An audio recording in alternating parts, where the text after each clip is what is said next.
Good morning, my name is Josh from CyclonesOZ, and today another detailed forecast update coming your way. We've got a lot to be talking about, especially over in Queensland, with some heavy rainfall possible throughout the southeast and some heavy showers also possible about the far north. We're also going to be talking about some cold fronts expected to impact Western Australia and the remaining southern states, so all of that plus more coming up in today's weather forecast. If you are brand new to the channel, please consider subscribing and also leave a like on the video while you're at it. Your support is greatly appreciated. We're going to start things off over in Queensland, specifically the far north. We'll give them a quick forecast update first. You can already start to see a trough starting to develop offshore from the North Queensland coastline, and that's bringing ashore an onshore flow here. And this onshore flow is streaming in quite a lot of low cloud activity, which is going to start to cause some showers for the far north, in particularly the Daintree rainforest throughout this morning and early afternoon, and then further south onto the Cassowary coastline this afternoon and evening, where some heavy falls are expected. In particular, 100 millimeters outside of Innisfail is possible today, and some isolated heavier falls are also possible into this afternoon, which we will start to talk about right now.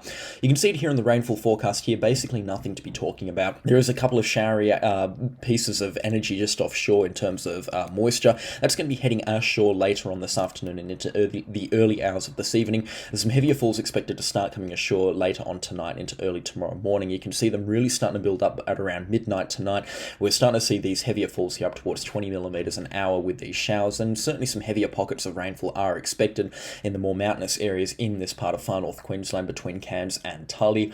Some good rainfall also expected as you get further south towards Townsville and Bowen. A couple of drops of rain expected there tonight, and then a lot more rainfall expected down there tomorrow, with Townsville looking at up to 70 millimeters of rainfall tomorrow, which would be their heaviest August rainfall in quite a few years and their heaviest rainfall for quite a few months since, I believe, Cyclone Kirrily in March. There's certainly going to be a heavy run of rainfall this weekend by the looks of things. Certainly going to be an interesting one in terms of a weather forecast here. The heavy rainfall does continue throughout Sunday morning and into early Sunday afternoon, which will turn to thunderstorms in the evening hours, with some widespread shower and thunderstorm activity expected to extend as far inland as Hughenden and Charters Towers. You can see some heavy falls expected right outside of the immediate tropical zones out here, outside of Charters Towers, between the city there and Hughenden, with some heavy falls possible there. Some decent rainfall also possible again on the Cassowary coast throughout Sunday afternoon, but the rainfall will slowly ease off throughout the evening hours and clearing out of the far north Queensland precinct by around early Monday morning, and the rainfall will still be around the central Queensland coastline, which we'll get to in just a few minutes,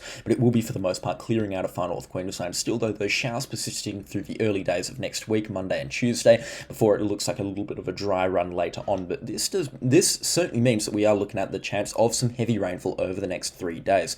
Now, I should also clear this up. I haven't been making this abundantly clear in the recent forecast updates. When I say heavy rainfall up here, I'm more talking about the immediate threat of heavy showers coming through, where they drop 25 millimeters in half an hour or something like that, because again, 100 millimeters for this part of far north Queensland in a 24-hour period, that is stock standard weather for the tropics. It certainly isn't anything to be really concerned about at this time, but we are still talking about the risk of some heavy showers coming through and adding significant amounts of water to the river catchments up here. And just considering the amount of rainfall that is possible there, I am expecting some rivers to approach the minor or moderate flooding alerts, especially outside of the far north Queensland precinct around Townsville, inland towards Charters Towers, and even as far out as the Whitsundays and Mackay. We could be seeing some minor to moderate riverine flooding there. However, I do think far north Queensland will dodge the worst of the flooding. In terms of peak rainfall accumulations, Cairns expecting about 15 millimeters. The majority of that will fall later on today and into tomorrow morning. Innisfail expecting up to 100 millimeters of rainfall. Tully expecting about 50 millimeters of rainfall. Like I did say, inland towards the bigger mountains around Bartlefree and up towards Fishery Falls, the rainfall will be between 50 and 150 millimeters through the next 36 hours, possibly more in one or two pockets as well. I would not be surprised if we were waking up to accumulations up to 150 millimeters at 9 a.m. tomorrow. Some good rainfall also expected on the mountains adjacent to the Townsville area, up to 110 millimeters expected there. Townsville expecting basically all of the 70 millimeters that the Bureau of Meteorology is calling for, with up to 90 millimeters on the forecast there. And again, reciprocated amongst the other forecast models, the GFS doesn't have the volume of rainfall coming through, and again with the Axis G3, because they are lower resolution forecast models, but it does look like the coastal areas, especially in the immediate coast in far north Queensland and A little bit further towards the inland areas, as you get sort of closer towards Townsville and Bowen, the rainfall will be very heavy indeed. But once you get inland in far north Queensland towards Mareeba or Atherton, the rainfall will peter out. And even the Daintree rainforest, not really expecting any rainfall at all, only about 10 to 30 millimetres expected there on the forecast, so it's going to be pretty hit and miss up there. And you can see it on the radar imagery right now, we really haven't got anything materialising just yet. In fact, you've really got to look for the shower activity around far north Queensland.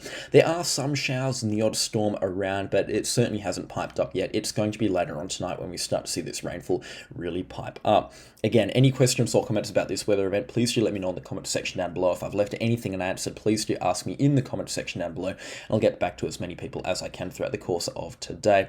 Now, for the central Queensland forecast here, you're going to be seeing this low pressure area, this low pressure trough really move down the coastline, slowly creep down the coastline later on this weekend in towards the early parts of next week, Monday and Tuesday. And that's when this low pressure system is really going to start to pipe the rainfall up for central and southeastern Queensland.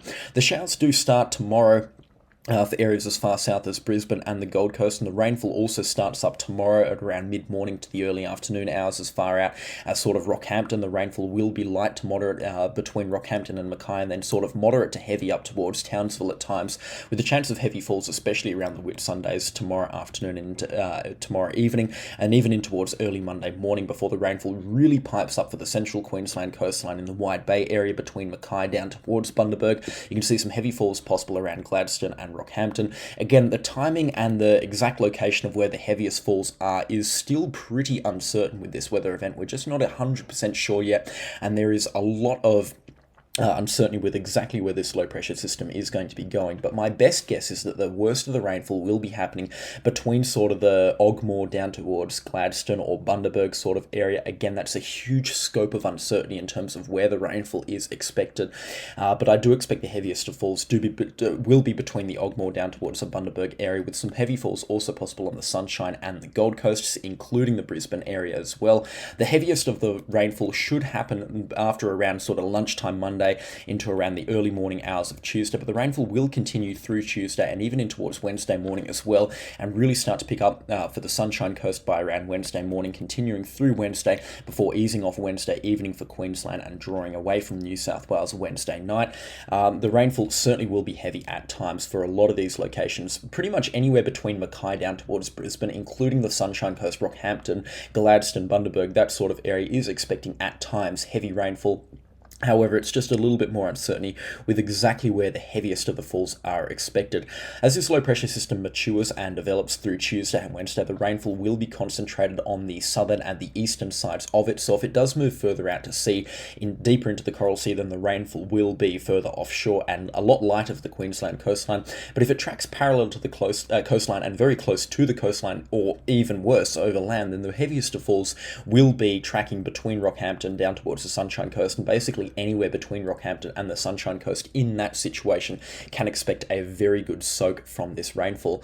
Also, the threat of damaging winds as well. We did touch on this in yesterday's forecast update, but especially for Fraser Island and exposed coastal locations between Rockhampton down towards the Gold Coast, can expect peak wind gusts up to 45 knots from this weather event here. That's about 80 kilometres an hour, with some pretty big waves and seas as well. So coastal activities such as surfing, fishing, boating, certainly not advisable early next week. You should be staying well and truly inland and away from the coastline, because it does look like we're going to be having some hazardous boating conditions into the early parts of next week. Now, rainfall accumulation is what you are all interested in. We're going to be taking a look at the 5-day rainfall accumulations here, which takes us out till Tuesday, and then we'll add Wednesday's accumulations to southeastern Queensland on top of it. But you can see some really decent rainfall accumulations are expected from this weather event. In fact, a lot of areas above 100 millimetres, that's indicated by the dark blues here, and rainfall accumulations above 200 millimetres also possible, indicated by the purples. Now, for Mackay, not expecting too much rainfall, and it is going to be pretty hit and miss for Mackay, and especially areas inland in far north Queensland. I do expect this to be a very bullish forecast here. For any areas between Charters Towers down towards Emerald inland, the rainfall is going to be very hit and miss and very hard to forecast. But once you get down towards Ogmore, the rainfall does become pretty predictable and pretty easy to predict, especially in terms of how much is expected. Again, it's just going to be the timing and the intensity of it that's a little bit up in the air at this time. Now, for Rockhampton, we're expecting probably between 50 to 100 millimeters here. I think 50 is the minimum Rockhampton, and a lot of these areas between Rockhampton and the Sunshine Coast will pick up, but the chances of receiving vastly more rainfall than that are certainly quite high. You can see just outside of Rockhampton here, up to 260 millimeters is expected. Gladstone expecting a healthy 150 millimeters, down towards Bundaberg a healthy 110 millimeters. Hervey Bay also expecting 100 millimeters, parts of Fraser Island at least 100 millimeters as well. Inland areas such as Gympie also expecting between 50 and 100 millimeters. The majority of the Sunshine Coast down towards Maroochydore also expecting up to 100 millimeters as well. The Brisbane metro area, again, is going to be a pretty hard forecast to make. The Bureau of Meteorology has a huge scope of uncertainty. They're expecting between 8 and 120 millimeters of rain to fall on Monday, Tuesday and Wednesday, so a huge scope of uncertainty there from the showers.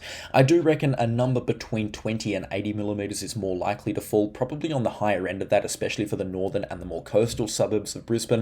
The Gold Coast, again, is a pretty hard forecast to make. You can see there is about 80 millimeters on the forecast there, but between the other forecast models, it is a little bit more uncertain there.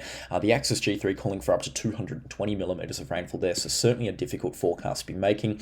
Again, timing and intensity of the rainfall is exactly what we need to know to make a really good forecast here, and it's just what we don't know at this time that is difficult to make this forecast. So trying our best here, but again, it is a very hard sell on this forecast, and there's likely to be some major inaccuracies that do shift where the rainfall is going to be at its heaviest for some parts of Queensland. So like I've said about 8 times already, take this forecast with a very heavy pinch of salt.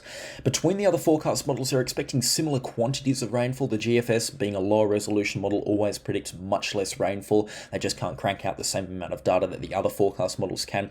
The Axis G3 calling for a very bullish amount of rainfall across the Sunshine and the Gold Coasts, up to 250 millimeters possible along both coastlines there. Again, I think that this is just a little bit too far towards the southeast to really verify at this time. I believe the heaviest of the rainfall will be between, like I said, Ogmore to the Sunshine Coast, including Bundaberg and Gladstone, but I also reckon communities along the Sunshine Coast will also get a good soak out of this, right down towards Maroochydore. Some good rainfall is possible there. But again, still quite a few variants in this forecast. I will keep you updated, and I can guarantee you by Monday or Tuesday, which again isn't much help considering those are the days of this weather event, I will be able to give you a definite answer on what locations are expecting what rainfall. But at this time, again, it is a difficult forecast to be making just because of the nature of this low pressure system and where it's going to be tracking. In terms of rainfall for New South Wales as well, we'll just touch on this before we talk about the winter weather scene. You can see a bit of rainfall expected across the northeastern corner of New South Wales. Between 70 and 100 millimeters is possible there. Again, probably a little bit more once you get up towards Cape Byron and the extreme northeast of New South Wales, but also some decent falls expected in the inland parts of New South Wales, with some light to moderate rainfall expected to pipe up from Monday evening, continued through Tuesday and Wednesday, and with these showers and the isolated storms through Tuesday and Wednesday, we'll likely be seeing accumulations amount to about 30 to 40 millimeters for inland parts of New South Wales, such as Armidale, Glen Innes, Tamworth, down towards Newcastle and the Barrington Tops even. They could receive some good falls.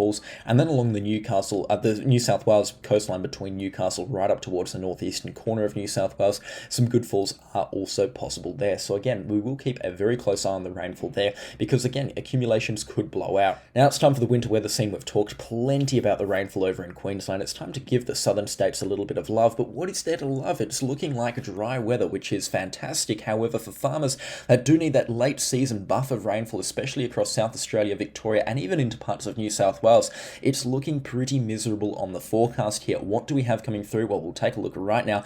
You can see this weekend we have a weak cold front, or not a weak cold front, but it certainly could pack a little bit of a punch for some locations, impacting the southwest of Western Australia. However, once you get north of Perth, the cold front will be much weaker. Some good falls are still possible, especially between Perth and Geraldton. We could be seeing up to 30 millimeters in some areas, even into the Murchison as well. Some good falls up to 20 millimeters possible out there.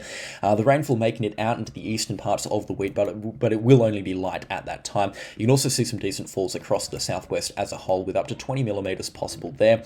If I keep playing this front through, you can see another cold front expected to brush up against the southwest. That could bring a couple more millimeters of rain Monday morning into Monday afternoon, but it won't penetrate too far inland.